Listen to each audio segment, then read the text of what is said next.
La montagna non c'è neve e fra qualche settimana iniziano le semine con terreni abbastanza asciutti e soprattutto quando arriva il caldo non siamo in grado di avere l'acqua che ci serve per l'irrigazione, garantendo comunque un minimo di flusso vitale che deve essere garantito sui fiumi. Questo fa sì che tutti i nostri agricoltori, comunque chi è interessato all'utilizzo dell'acqua, ci chiede tutta una serie di informazioni e non per ultime le stesse situazioni di spiaggia, quindi parlo delle spiagge principali di Bibbione, Jesolo, Caorle e Cavallino Tre Porti, che per mantenere il verde, per mantenere tutta quell'attività che necessita al turismo,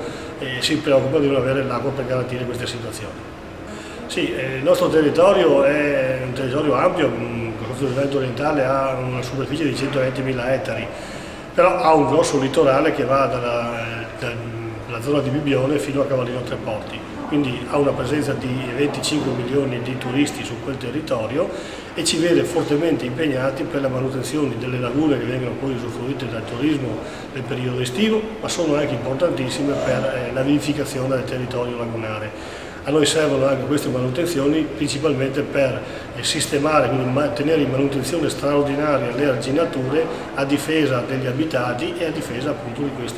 questi abitati turistici molto importanti.